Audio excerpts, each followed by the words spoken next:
gás ideal, né, em contato com reservatório de calor, né, em contato com reservatório de pressão, você pode pensar um sistema isolado como sendo o gás mais o reservatório e mais a vizinhança, né? E aí você calcula a variação da entropia total. É como se estivesse calculando a variação da entropia de um sistema isolado, né? Então eu vou expressar assim: variação da entropia total maior ou igual a zero. Maior no processo irreversível e igual no processo reversível. Em todo aquele sentido que a gente já enunciou com aqueles detalhes, né? Agora, vamos olhar para um enunciado mais plausível, né? O enunciado de Clausius da segunda lei. A segunda lei tem, eu conheço 4 versões. 5, né? O enunciado de Carnot, só que o enunciado de Carnot está meio que, digamos assim, incorporado, né, pelo enunciado de Kelvin Planck. Então, fica 4 enunciados, né? Tem esse entrópico, tem o de Clausius, tem o de Kelvin Planck, ou Kelvin Planck Carnot, né? E tem o enunciado de Carat-Theodore, que é uma coisa à parte, né? A termodinâmica de Carat-Theodore é um pouco mais, bem mais abstrata, né? Mas vamos olhar outros enunciados da segunda lei. Esses outros são mais razoáveis, foram os que vieram antes, né? Tem esse enunciado de Clausius. Tem um acento aqui no A que não é verdade. Acho que não tem esse acento, não. Eu coloquei um erro meu aqui, né? No slide. Ok, pessoal. Tem uma versão da segunda lei, né? A primeira lei só tem aquela versãozinha, né? Basicamente aquela da energia, né? Conservação da energia. A segunda lei ela tem essas versões, né? Uma outra versão da segunda lei da termodinâmica, que tem a ver com o processo de termalização espontânea, né? A gente vai escrever aqui, ó, é esse aqui. Qualquer que seja, então, enunciado de Clausius da segunda lei, que eu abrevio assim, eu indico assim, um C entre colchetes, né? Qualquer que seja o sistema utilizado ou o aparato utilizado, é impossível um processo que unicamente transfira calor de um corpo para outro de temperatura inicialmente maior, vamos dizer assim. Então, esse é o enunciado de Clausius, que proíbe que proíbe a reversibilidade da termalização espontânea. A termalização espontânea é irreversível, a gente já sabe. E a lei a segunda lei que está diretamente, a segunda lei não, o enunciado da segunda lei, né, que abarca diretamente a irreversibilidade, né, da termalização espontânea, está aí. Qualquer que seja o sistema utilizado, a gente não consegue unicamente transferir calor de um corpo a outro de temperatura maior. Ou seja, você não pode ter uma água, né, um ambiente mais quente, gelo. Imagina assim, o gelo, uma temperatura menor, 0 graus, né, vamos dizer assim, o ambiente numa temperatura maior, inicialmente, né? Imagina gelo inicialmente a 0 graus Celsius, né? Ou do 273 Kelvin, né? Imagina o gelo, né? Em contato com o ambiente. Imagina se o gelo, se tivesse um sistema que tirasse calor do gelo e entregasse para o ambiente e deixasse o gelo mais gelado ainda, mais congelado ainda, né? Aí está dizendo, esse enunciado diz que não, isso não pode ser feito. Detalhe, não pode ser feito de modo único. Pode ser feito, você pode ter um sistema R, né, que é chamado de refrigerador, que pode tirar calor do gelo e entregar esse calor para o ambiente mais quente. Só que o refrigerador não faz isso de modo único. Para fazer isso, ele não faz unicamente isso. Ele precisa absorver trabalho do motor para fazer isso, né? E o motor funciona à base de energia elétrica. Então, não é de modo único, né? Se você deixar espontaneamente o gelo, né, e o ambiente, o gelo vai derreter, né?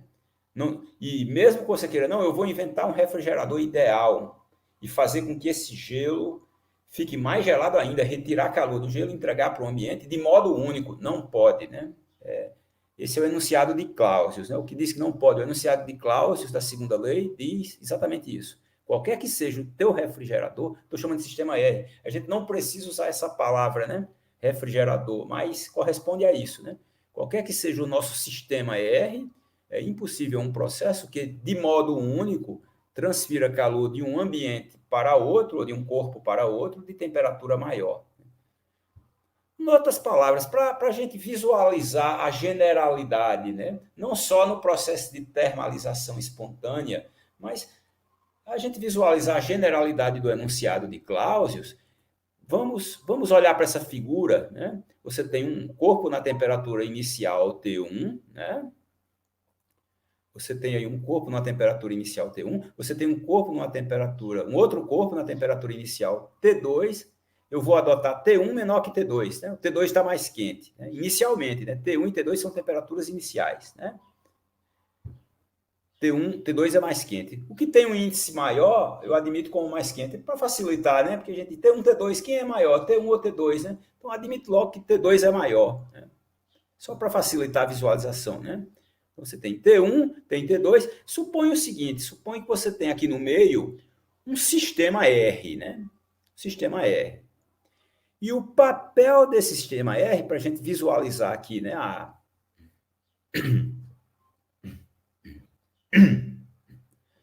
Desculpem, né? Para a gente visualizar a generalidade do enunciado de Clausius da segunda lei, está aqui um sistema R. Vamos supor que esse sistema R, o único papel dele é transferir calor. O nosso sistema R, ele só está ali para transferir calor. A gente programou, então, a nossa suposição teórica, o nosso sistema R está programado só para transferir calor. Ou de 1 para 2, ou de 2 para 1. Né? Ou de 1 para 2, ou de 2 para 1. Ou para nenhum, ele pode estar desligado. Né? Tá bom? Possibilidades. Possibilidade A.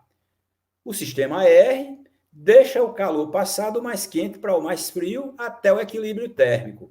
Então, que é a possibilidade A. O que quer dizer isso? T1 vai ser menor que a temperatura final do corpo 1, T1F é a temperatura final do corpo 1. E a temperatura final do corpo 1 vai ser de equilíbrio térmico, vai ser igual à temperatura final do 2.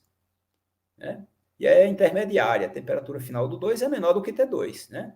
Então, a possibilidade A, equilíbrio térmico. O nosso sistema R deixa o calor passar espontaneamente daquela forma da termalização espontânea.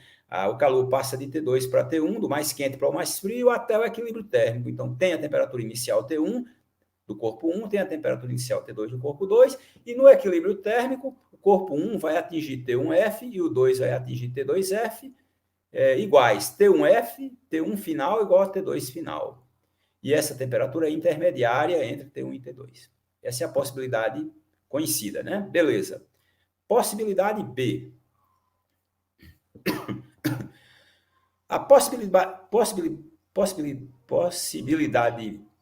B é a seguinte. O corpo 1 mais frio esquenta um pouquinho. Ele sai de T1 para T1F um pouco maior. E o corpo 2 na temperatura T2 esfria um pouquinho. Ele sai de T2 para T2F menor ou igual que T2. Só que T1F é menor ainda do que T2F, não atinge o equilíbrio térmico. Possibilidade 2. Qual é a ideia? A ideia é você programar o R para deixar o calor passar espontaneamente, mas programar ele para interromper antes do equilíbrio térmico. Essa é uma possibilidade, estamos só analisando.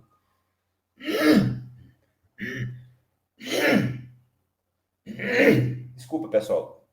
Minha água aqui acabou, deixa eu pegar. Então, possibilidade B. O nosso sistema programado para o calor passar espontaneamente, mas não atinge o equilíbrio térmico, né? T1 vai para T1F, T2 vai para T2F, mas não atinge o equilíbrio. T1F fica ainda menor do que T2F. Não atingiu o equilíbrio, né? Tá bom? Possibilidade B é a mais dramática. A possibilidade B é assim, ó. O nosso sistema R faz o quê? Pega o corpo 1 e esfria mais ainda. Coloca o corpo 1 na temperatura T1F, menor do que T1. E pega o corpo 2 e esquenta o corpo 2 mais ainda. Né? Leva a temperatura do corpo 2 de T2 para T2F. Né? Em outras palavras, o corpo 1 mais frio, ele vai perder calor, o sistema R vai forçar, vai retirar calor do mais frio e vai levar para o mais quente ficar mais quente ainda. isso não viola a conservação da energia. Nos 3 casos, Q1 mais Q2 é igual a zero. Ou seja, o que um perde, o outro ganha. Não importa se é 1 ou se é o 2, né? O que o enunciado de Clausius fala? Fala que essa letra C aqui não pode acontecer. Você pode dizer, não, professor, mas o refrigerador pode fazer isso. Pode, mas não de maneira única. Veja, nossa hipótese aqui é que esse R aqui o único papel dele é transferir calor, não tem outros efeitos, né? Então, com esse esquemazinho, a gente visualiza a generalidade do enunciado de Clausius dessa maneira. O que diz o enunciado de Clausius? Que essa letra C não pode ocorrer. O que quer dizer essa letra C não pode ocorrer? Quer dizer isso aqui, ó. A gente pode resumir o enunciado de Clausius dizendo assim: letra C não pode ocorrer. Essa possibilidade C aqui, T1F menor que T1, menor que T2, menor que T2F, não pode ocorrer, né? Ou, em outras palavras, pode dizer assim: Q1 maior ou igual que zero. O que quer dizer Q1 maior ou igual que zero? Quer dizer que o corpo 1 recebe calor ou não perde. Ele não pode ceder. Não pode ceder calor, né? Nem R forçando, né? Tá bom? O enunciado de Clausius pode ser resumido aqui, ou dizer letra C não pode ocorrer, ou dizer assim, Q1 é maior ou igual que zero. Q1, que é o mais frio inicialmente, ele ou recebe calor ou não perde. Q1 maior ou igual que zero. Como é que a gente vê que aquele enunciado entrópico, né, tão abstrato, ΔS maior ou igual que zero, é equivalente a esse de Clausius, né? Q1 maior ou igual que zero. Vamos mostrar que eles são equivalentes, né? Como é que a gente mostra isso? A gente mostra assim. Calcula a variação da entropia total, olha para essa figura, né? E vamos avaliar nessa figura aqui, ó, sistema 1, sistema 2 e o nosso sistema R, que a única função dele é transferir calor de um para outro, né? Vamos avaliar a variação da entropia, né? Então, aqui, ó, essa continha simples aqui, variação da entropia total, ΔST. Lembra que eu falei, né? A integral de dq sobre t, para fazer sentido, você tem que fazer integral num processo reversível para t fazer sentido, né? Só que aí nós temos um problema. Não existe processo reversível do estado inicial, T1, T2, né? O corpo 1 está com T1, o outro está com T2, para o estado final, T1F, T2F. Ah, não existe? Não existe. Por que não existe? Porque esse estado inicial aqui não é um estado de equilíbrio termodinâmico para o sistema total, né? O sistema formado pelo corpo 1, sistema composto, né? Pelo corpo 1, pelo R e pelo corpo 2. Por quê? Porque uma banda do sistema está com T1 e a outra banda está com T2. Então, você não tem um estado de equilíbrio termodinâmico. Então, como é que a gente vai calcular a variação da entropia disso aqui, né? Desse sistemão, né? 1, 2 e R, né? Não tem problema, porque a entropia é aditiva. Então, a saída está aqui. Como a entropia é aditiva, a gente faz o seguinte, calcula as variações de entropia separadamente. Separadamente, você pode pensar assim, olha para o corpo 1 separadamente do corpo 2. O corpo 1, né, esse J aqui igual a 1, só para facilitar o slide, né, eu coloquei J pode ser 1 ou 2, né? O corpo 1, e ele tem sua temperatura variando de T1 para T1F. Então, a gente pode imaginar um processo reversível só para o corpo 1, com temperatura indo de T1 para T1F, de dQ sobre T. Aqui é dQO sobre T. E esse CJ de T é a capacidade térmica num processo reversível de T1 para T1F. Faz a mesma coisa com o 2. É só trocar o J por J igual a 2. Você tem de T2 a T2F, o CJ vira um C2, vai ser a capacidade térmica do 2. Ou seja, você tem como calcular separadamente, você tem como separadamente considerar processos reversíveis hipotéticos olhando para os corpos separadamente, 1 e 2. Né? E aí você tem ΔS1, a variação da entropia do 1, e o ΔS2, a variação da entropia do 2. E aí você soma, né? A variação da entropia total vai ser a soma das variações de entropia. A entropia é aditiva, né? Afinal, então, a variação de entropia total vai ser integral de T1 a T1F, de C1 dt sobre T, mais a variação da entropia do 2, que é integral de T2 a T2F, de C2 dt sobre T. Né? Então, aqui está aqui a variação da entropia total. Né? Só que tem um detalhe, né? Falta colocar a variação da entropia desse sistema R aqui, né? Mas aí entra o nosso unicamente, a palavra-chave aqui na segunda lei, na formulação de Clausius, né? Como o sistema R, ele só tem o papel de permitir passagem de calor. Ele não acontece nada com ele só faz permitir as transferências de calor. Então, essas variações aqui de entropia do R vai ter que ser zero, porque a nossa hipótese é aquela palavrinha-chave, unicamente. Então, você só vai ter esses dois termos, né? Agora vem a ajuda da matemática, né? A gente não tem como fazer esse cálculo assim arbitrário, né? Mas tem como a gente avaliar ΔS maior que zero, ΔS total menor que zero? Tem como avaliar isso, né? Com a ajuda desse teorema matemático aqui, teorema do valor médio generalizado de Cauchy para integrais. A gente não precisa se preocupar, eu vou colocar ele aqui. Quer dizer o seguinte, você tem aqui, em cada integral dessa, você tem um produto de duas funções, né? Você tem um produto de duas funções, ok, pessoal? Aqui nessa integral. Nessa outra também. Quais são as funções? Eu vou dizer para vocês. Uma função aqui é C1. C1 de t, né? Tem CJ de t. Tem C1 de t e C2 de t aqui.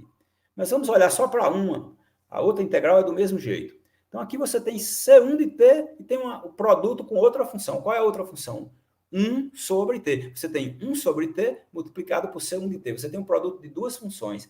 O teorema do valor médio generalizado para integrais, né, diz o seguinte: quando você tem a integral de um produto de duas funções integráveis, onde uma é contínua, né, e ambas não mudam de sinal, aí não vai ter problema, porque as capacidades térmicas são positivas e a temperatura aqui é em Kelvin, né, não vai ter esse problema. Então, quando você tem esse produto de duas funções contínuas, né, bastava uma ser integrável e outra contínua no teorema, mas aqui está melhor ainda, porque você tem funções contínuas, né? O t aqui não pode ser zero absoluto, né? Então você tem 1 sobre t vezes C1. O teorema diz o seguinte: existe um valor dentro desse intervalo entre T1 e T1F, existe um T1 tio entre T1 e T1F, tal que você pode expressar essa integral como sendo 1 sobre T1 tio vezes a integral da função que fica. Assim, ó, 1 sobre T1 tio, integral da função que fica, que é C1 dt, que é o dq1. Né? Você faz a mesma coisa na integral 2. Existe um T2 tio entre T1 e T2f, tal que essa integral é 1 sobre T2... Opa, escrevi errado aqui, né? Aqui é T1 tio, aqui é T2 tio, não é T2f. Está errado aqui, viu, pessoal? Vocês me corrijam, né? Aqui onde está escrito T2 tio aqui, multiplicando essa integral, entendam como T2f, né? Aqui está escrito T2f, vocês entendam como T2 tio, tá bom? Então, existe um T2 tio entre T2 e T2f, tal que 1 sobre T2 tio, aquela integral lá, pode ser escrita como sendo 1 sobre T2 tio integral de C2 dt, que é a integral de dq2. Mas tem a conservação da energia, né? Q2 igual a menos que... A integral de dq1 vai ser o Q1. A integral de dq2 vai ser o Q2. Mas o Q2 é igual a menos Q1. Você pode colocar Q1 em evidência aqui na avaliação da variação da entropia total. E fica assim, ó. ΔS total igual, aqui está correto, né? 1 sobre T1 tio menos 1 sobre T2 tio vezes Q1. Q1 é o calor que o corpo 1 recebe, né? Que ele pode ceder se Q1 for negativo, né? E essa parte entre colchete aqui, ó, 1 sobre T1 tio menos 1 sobre T2 tio, é positiva. Por que ela é positiva? Porque T1 tio é menor do que T2 tio. Né? Em qualquer uma daquelas três hipóteses, vocês podem olhar lá, T1 tio vai ser menor do que T2 tio, porque T1 tio está entre T1 e T1F, e T2 tio está entre T2 e T2F. Conclusão, olha que conclusão legal. Você conclui o seguinte: como isso aqui é positivo, essa parte entre colchete é positiva, você só tem o seguinte: se essa variação da entropia total é maior ou igual que zero, isso acontece se somente se Q1 maior ou igual que zero. Você tem isso, ó. Variação da entropia total maior ou igual que zero, se somente se Q1 maior ou igual que zero. Olha que legal, isso aqui, variação da entropia total maior ou igual que zero, isso aqui é o enunciado entrópico da segunda lei, né? De forma abreviada, né? E esse Q1 maior ou igual que zero é o quê? É o enunciado de Clausius, da segunda lei, que diz que não pode ocorrer aquela possibilidade C. Então tá aí, né? Você tem um enunciado meio abstrato, né? ΔS total maior ou igual que zero. Tem um enunciado aqui mais intuitivo, né? O corpo mais frio não pode ceder calor, Q1 tem que ser maior ou igual a zero, e eles são equivalentes, ó, tem um si somente si aqui, né? Isso é muito, muito interessante. Então tá aí os dois enunciados, né? Enunciado entrópico, né? ΔS total maior ou igual que zero, é equivalente ao enunciado de Clausius aqui, né? Q1 maior ou igual que zero. Que é esse enunciado, qualquer que seja o sistema R, é impossível, né, um processo que unicamente transfira calor de um corpo para outro de temperatura maior, né, que a gente pode abreviar assim, né, que 1 maior ou igual que zero. Aqui a gente tem um refrigerador real, um esquema, na verdade, né, de um refrigerador, um esquema teórico de um refrigerador R real. Né? Ele retira calor aqui dos alimentos, na temperatura T1, mais frio, né? E entrega calor para o ambiente na temperatura T2 mais quente. Só que para fazer isso, ó, ele está recebendo trabalho, né? Não é unicamente, né? Tem esse trabalho. Esse trabalho não pode ser zero, né? E mais, ele opera em ciclos, né? Unicamente quer dizer isso. Ele pode operar em ciclos, porque aí não altera nada nele, a variação de entropia dele vai ser zero, e também não pode consumir esse trabalho. Ou melhor, ele não pode deixar de consumir esse trabalho. Esse trabalho não pode ser zero. Né? Aqui o nosso refrigerador real, né? Um esquema teórico. E você tem aí a presença marcante, né, da segunda lei da termodinâmica na versão de Clausius, né? E que é equivalente no sentido abreviado que a gente fez aí, né, ao enunciado entrópico, né? Ou seja, as coisas estão batendo também para termalização espontânea, que é um caso bem particular desse esquema geral que a gente fez, né?